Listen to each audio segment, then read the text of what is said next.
morning. Good morning. Good morning.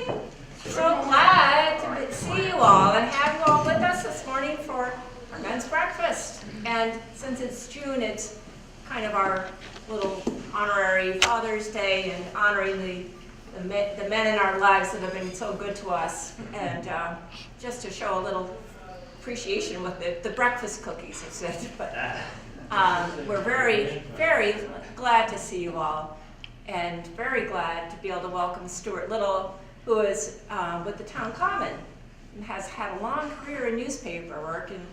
A very long. And well, my generation. But you know, you kids can't. It's interesting having done some newspaper, many years of newspaper work too. You can't make the stories up. I mean, it's a lot of fun, and I knew you would really enjoy hearing, you know, from him. And it's always we always laugh and say, you can't make this stuff up. The stories are real. But we won't have men's breakfast in July. I hope to be on vacation, but I'm expecting a new granddaughter will be born right at that time. But so we will be off on vacation, helping with a new baby arrival, and then maybe a little bit more vacation. But we'll be here for August, so stay tuned. We'll figure out something good for August too. But we just had turned on the dishwasher, and again, it's such a delight to be here and have a dishwasher, which we really were grateful for, that we got repaired. And yeah, that was our agreement between Gary and Mike Anderson. That was really appreciated. So I'm going to just turn it right to you. We do still have more coffee if anybody needs any more coffee. We can get that for you, but I'm going to let Stewart just get started so that then you've got time to ask questions. All right. Good. Good. Well, happy Father's Day, all you special men. We appreciate you all every day, but it's Well, thank you, Colleen. I got to know Colleen doing the story when this facility opened. We carried it in the Town Common, and I tell you, what I hear that y'all went through in the various locations and the moving and so forth, to have it all in one place must be a joy. a dream. And A dream come true. as she mentioned, I am a lifelong newspaper reporter, which I confess that to you up front, okay? Because as you know, there's a lot of discussion about newspaper reporters, but I have to also tell you, I am not an enemy of the American people. And to my knowledge, I have never written a false story in all the 30 years that I've been doing this. But I do understand a lot of what's going on in the world. I spent a decade in Washington.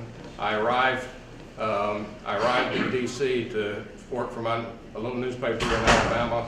They wanted me to cover the congressmen and any of the departments that did things that affected Alabama. And I arrived during the middle of Watergate's impeachment hearings. So that shows you how old I am. And I left, you know, shortly after we got the hostages back. Reagan got the hostages back from Iran. So that in that period of time, there was a whole lot going on. But I left, when I was thinking about what I wanted to do while I was in college, I always thought I would be a novelist. I don't know why I always wanted to write, be a novelist. So I looked around, and F. Scott Fitzgerald was one of my heroes, but I didn't have his money or his connections, so I actually had to go get a job. So I looked around, and my other model was Ernest Hemingway, who became a newspaper reporter. So I became a newspaper reporter back in Birmingham, Alabama, where you probably figured out I was born, because I talk a little slower than you guys.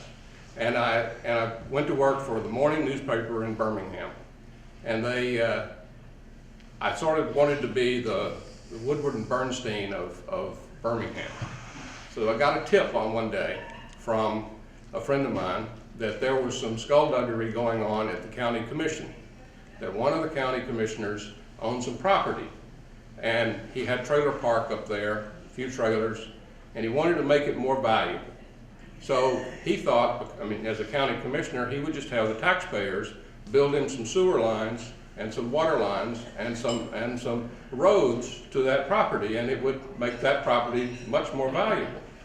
So we found out about that, and went to interview the commissioner, and I remember walking in, somebody had told me that he kept a loaded gun in his drawer. And so I was sitting there interviewing him and asking him these questions. Did you do this, and did you have the taxpayers pay for that sewer line, and so forth?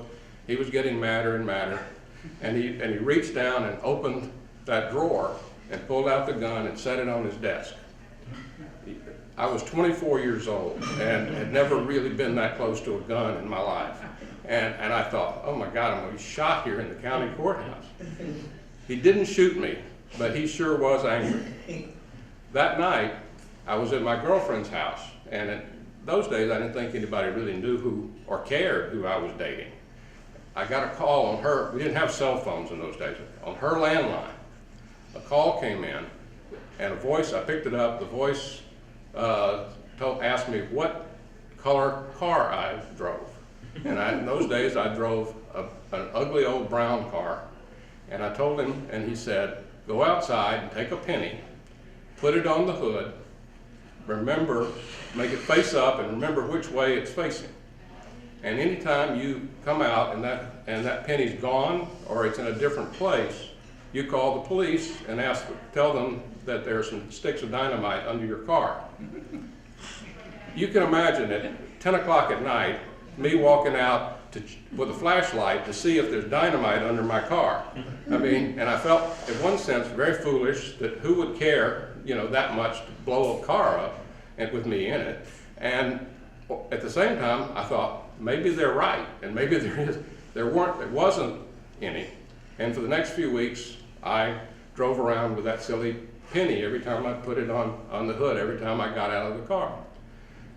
The next day, we wrote the story about the sewers and the water lines, and a week later, the commissioner resigned, and a good, honest guy got elected. So we did good.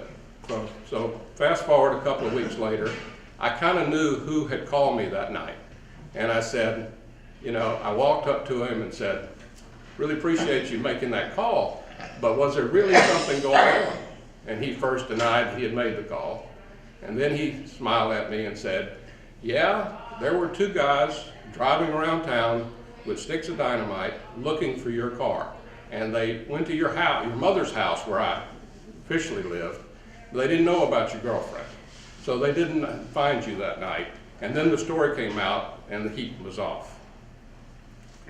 Anyway, fast forward a couple of years later, they made me the political reporter for Alabama, which Alabama politics is, kind of rough and tumble. Like Georgetown. I was going to say that, but anyway. Speaking of George Wallace was governor in those days. And most of you probably remember the good governor, the little governor.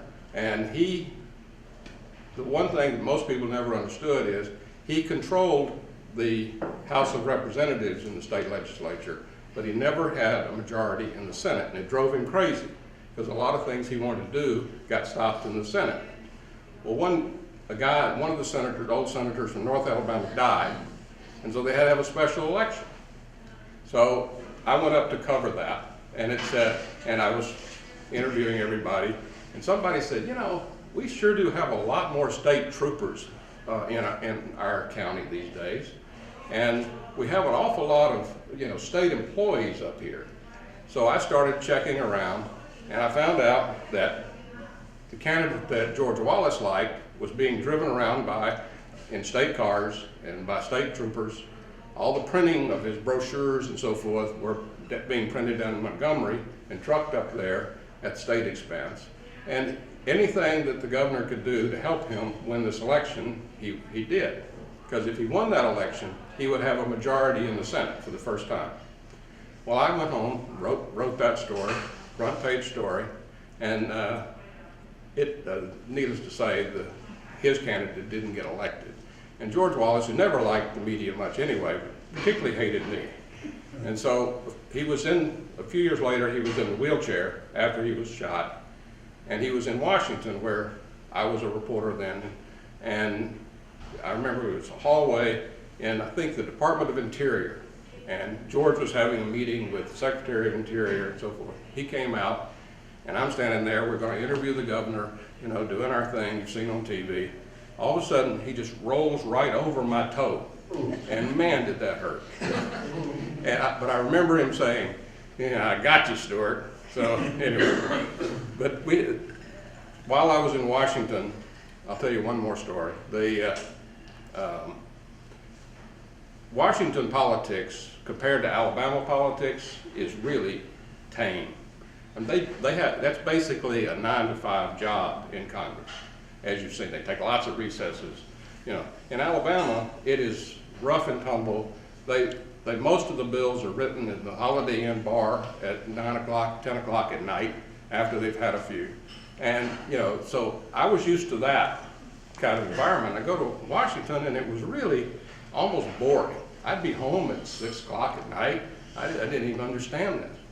But there was one guy, one of my congressmen, Bill Dickinson, who was a straight arrow in many ways, but he loved to take trips at taxpayers' expense. Any recess, he would be off to Europe, he'd be off to Asia, you know, he'd fly with military attachés because he was studying, you know, studying issues, I'm sure, that he would bring back to the Congress. We never could figure out what he was learning that was so valuable, but he went all the time. And he really hated the fact that I would go dig out of the Pentagon and the State Department all of the records that would show how much he had spent on dinners, hotels, so forth, and I published it in the newspaper. So, you know, he just didn't understand that that was my job, but he hated me anyway. So you can relate to what's happening in Washington now is that whether it's an FBI investigation or the newspaper, the great newspaper war going on between the Washington Post and the New York Times, who can find out stuff first. You know, the folks that they're writing about don't understand it, and they come up with things like it's fake news. Anything to fight it. Also, you can fire your FBI director if he's getting a little too close. But the good news, and what after a long career of doing this, I'm really pleased to say is that one of the healthiest institutions going right now is the Fourth Estate. The American media is alive and well. In my old age, and I'm getting up there, I've been lucky enough now, as she said, to write for the town common.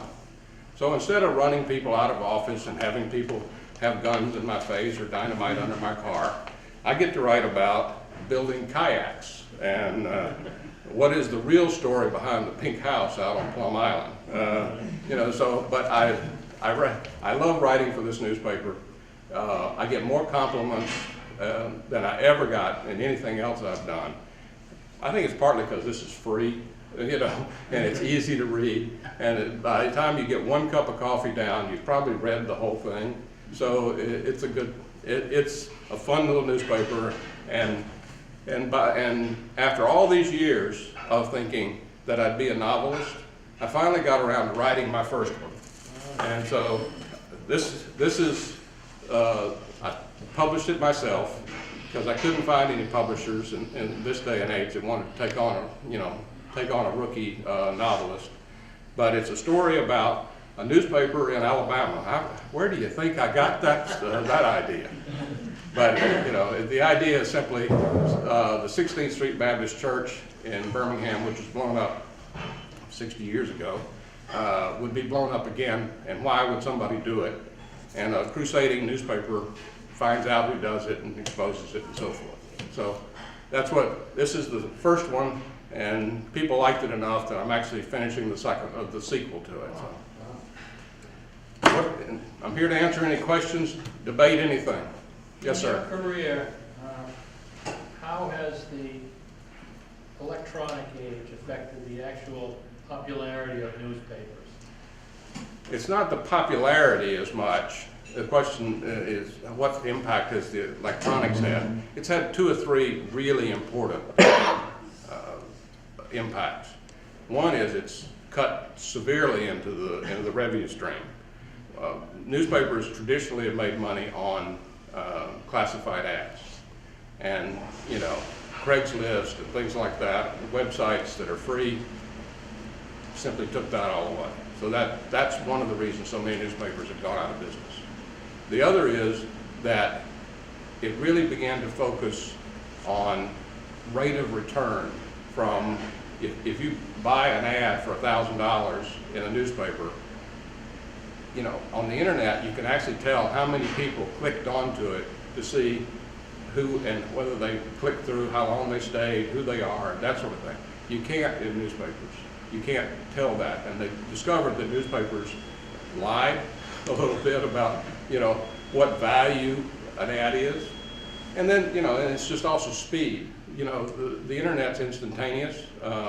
We all have questions about the accuracy of some of that because speed is so important to get it out there quickly rather than get it out there, check it 3 or 4 times before you put it out. It was like the story I told about him. I mean, how he was chasing the women, but you said, no, the real story is the women are chasing him. You know, you need to hold back just a minute before you publish, and you got to think a little bit, get good editing. So some of the quality has been eroded, but I'm pleased to see that the major newspapers in the country are thriving right now. They've never made so much money. So that's a good sign. I think eventually it's just too expensive to buy newsprint, ink, have it delivered to your doorstep. It's just, that's going to be too expensive when you can do it for free and you know, electronically. Just a shame it's come to that. Yep. I was told when I was 23 years old by an old veteran that I would probably outlive newspapers. And he's probably, I hope he's right, in the sense that I hope I live for a long time.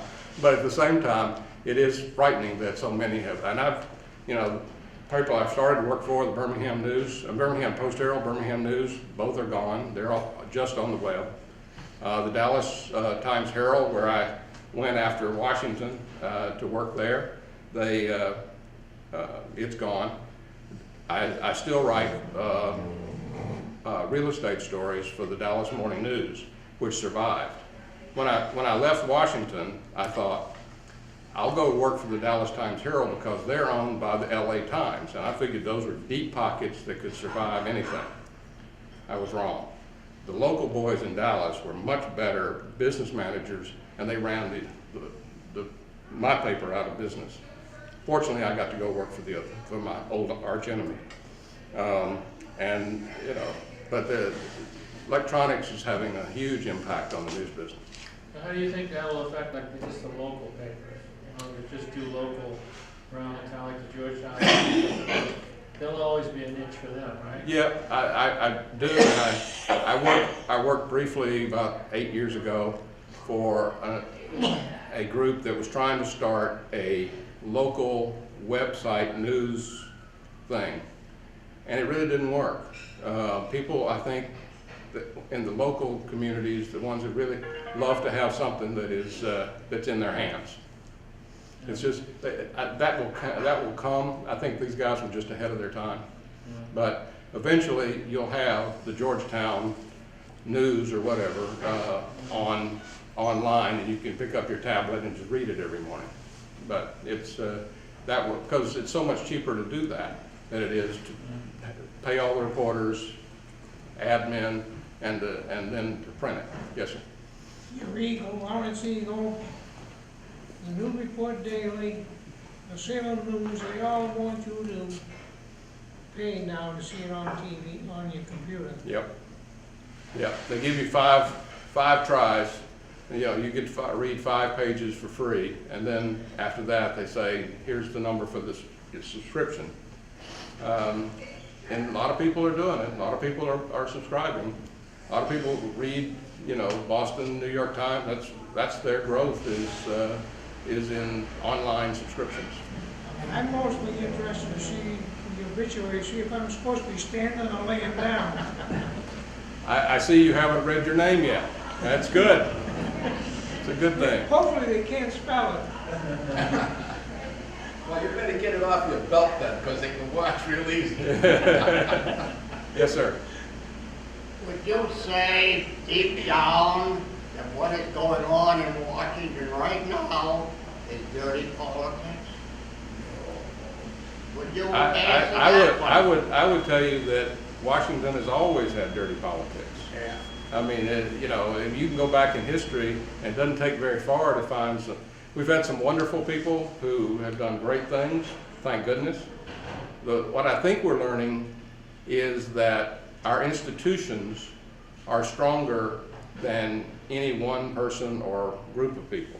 I think that our institutions, traditions are holding so far. That's the big worry in Washington at the moment, is that the traditions will be eroded.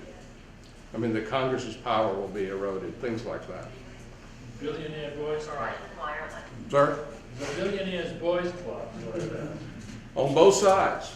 You know, that's what came out in the 2016 election, is if you looked at it objectively, it was the billionaires on both sides. And Wall Street was supporting both, and what they wanted is, you know, free reign to make as much money as they can.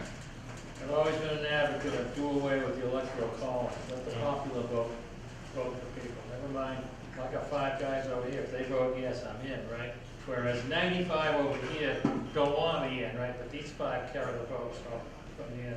It should be the popular vote, not just, I mean, the electoral vote was decided 100 years ago, not a lot, when nobody voted the vote, so it's totally different. You know the reason they did that? I mean, it's states' rights, yes. Yeah. But it's really a compromise with the southern states over slavery. Yeah. They weren't going to buy because they knew they had fewer people than the North, and they would be outnumbered, and they would be. But since they say that 53% of the people in the United States have mental problems, wouldn't you expect something like this? Yes, yeah. Absolutely. And there are days when you think it may be higher than 53%. Yes, sir. What about the casual rewriting of history? Hillary Clinton, in her commencement address at Wellesley last month, said that they had impeached Nixon. They didn't. He resigned. Yes, They may have been trying to, they may have been working on it, but they didn't. that's right. And yet I saw 3 or 4 columns by national editorial writers that spoke of his impeachment. He resigned in advance, and he probably would have been. He might have been. But the one, And and she again- needs to be careful, because the only person, only other than Andrew Right. Johnson, the only other person that's ever been voted impeachment by the House is her husband. Her husband, and that just. And he barely survived in the Senate. Right, and I'm He thinking shouldn't have Nixon may have survived. survived in the Senate too, had they impeached him.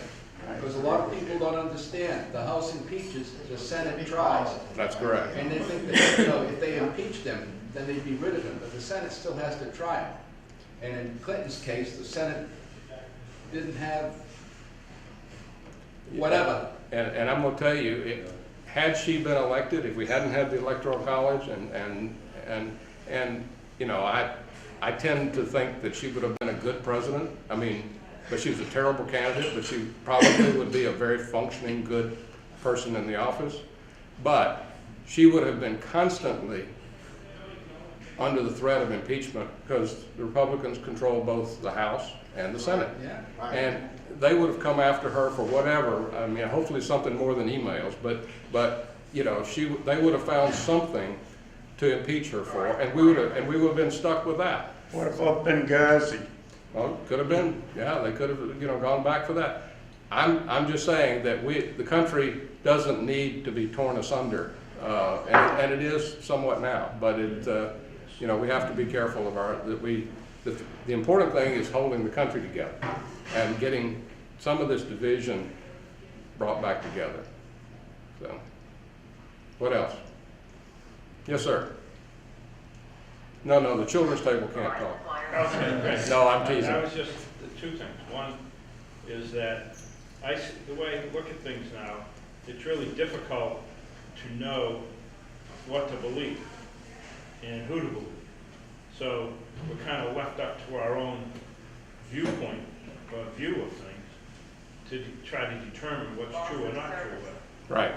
I don't know, so I mean, this is where I think where the media's taking a real bashing is because we don't know. We used to rely on media to Sure. be If it was in the paper, it was true, right? right and factual. Right. Now we don't know. So maybe you know of sources that you can go that would actually be true. And the second question is, if you self-publish your book, where do you buy it? Oh, Amazon. Amazon. Amazon. StewartLytle, it's called Iron City Conspiracy. The good news is that lots of people have read it, but they also read it with a pen in their hand, and they would circle things they didn't like or they didn't, typos and so forth. So I'm in the process over the next couple of months of republishing, since I own it. Because despite the business I'm in, where typos are a constant problem, I hate that. And if something's going to have my name on it for eternity, I'd like it to be right. To answer your question, it's compounded as we're learning that, you know, people can so easily on the internet create whole new fake news, whether right or wrong. I mean, you know, and I mean, my favorite is the story that, you know, that Hillary and Bill were somehow doing a child slave ring out of a pizza parlor. I mean, who would believe that? I mean, that's absurd. I mean, it's a fun story if you don't like Hillary, but it's not exactly credible. But a lot of people believed it. I think, and what I do is I try to look at multiple sources. You know, if you don't just read one newspaper or two newspapers and one TV station. You don't go to MSNBC, which is liberal, or Fox, which is conservative. But if you look at both of them, you probably know that the truth is somewhere thereabout. And mostly I just ask people to use common sense. I mean, it didn't make any sense that Hillary was doing a slave ring. But at the same time, you know, does it make sense that, you know, Jared Kushner is setting up a back channel, you know, with the Russians? I don't know. And some of the senators that I admire, like Lindsey Graham, said, no, I don't believe that. I'll wait to see if any more facts come out. But, you know, you need to be skeptical is the best, and use common sense. What about with the talking electronic media? I substitute teach at Essex Tech. You do? And I cannot get the kids off their electronic devices, whether it be the computers we've supplied them to do their schoolwork, their tablets, or their cell phones. Right. They're not studying in high school that I'm aware of, although they do get good academic grades. I'm a shop substitute. But it's just, you know, they have no history book anymore. They just have a tablet. On the other hand, you know, I got roped into being president of a little school board over in Haverhill, and we have, you know, so I'm involved with all the distance learning and things like that that are coming in. The electronics are making it so much better for kids to learn. I mean, books are wonderful. I love books, but you know, they know how to read so much quicker and find things so much faster on their computer they hold in their hand. Buy things so much faster. Oh, they can buy They're things. looking at sneaker ads all day long. Yeah, unfortunately that's true. But I mean, and you know, and then you've got people driving down the road, you know, wondering what's for dinner, you know, when they ought to be watching the car in front of them. So 7 out of 10 go by my house. Our porch is up high. We can look down into the cars. They're driving in that solid traffic with the cell phone in one hand, yeah, texting. yep. Relating to him and his history books, quick short story. I needed my gas burner The police are not doing their job. so I called the number. So they got this girl in Virginia. She sounded like she was a young 20s or something. She set me up for December 7th. Okay, fine. I said, oh, that's Pearl Harbor Day. Oh. I says, you know what Pearl Harbor Day is, don't you? No. Yeah.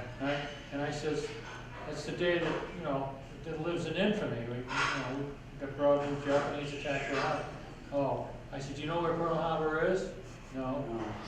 I said, it's in Hawaii. Do you know where Hawaii is? Oh yeah, my parents go there all the time on vacation. But here's a girl back in society now, working, and had no clue about the history of Pearl Harbor. And so, what are they teaching kids in school about the history? Like us veterans, I mean, World War II. So, the greatest time in this country ever had was between 1945 and the mid-50s, probably, when everybody pulled together, everybody worked together. Nowadays, it's oh, you're a veteran of what? I'll tell you It's one a of shame. one of my favorite stories though is when I was in Washington, I worked for an organization called Scripps Howard Newspapers. You may have heard of the Scripps Institute, so forth, a very big research company.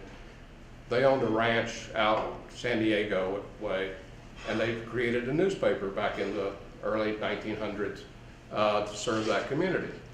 So, but it didn't make much money because it was a sleepy little, San Diego in those days was a sleepy little place. So they sold it to Copley in 1940. What happened in 1941? Just like Pearl Harbor. And all of a sudden the United States needed a very large naval base and they chose San Diego. So this newspaper, which is owned by Copley, has been extremely profitable ever since then, because San Diego's gotten to be this massive metropolitan area, and that was what Scripps Howard lost out on and gave up what would have been a gold mine for them. So anyway. One other Yes, sir. school teaching situation. Back in the early 90s, I was teaching in another school, substitute. I had history class, American history. Now, I'm about 50 years old, and long ways back, American history for me, and I'm a trade school graduate, so it wasn't a major course that I took. But I found out that when the teacher would leave an exam, it was busy work. So we do an open book, open discussion, get the class involved, and the period went by quickly that way, rather than sitting there trying to. So we were going through, and I'm amazed at how much American history, high school level, I'm remembering. So we went to a question, I didn't know the answer, the class didn't know the answer. I said to them, well, look it up in the index. Now these are juniors. They looked at me and said, what's the index? And I said, have I let something out of the bag here? Are they not supposed to know how to do this? Juniors in high school didn't know how to use it, didn't know what the index was. But they do know what Google is. Huh? Well, no, they didn't have, this was back in the 90s. This was a. This was back in the 90s. They didn't know what Google was. All right, gentlemen, have some more coffee. Thank you very much. Thank you.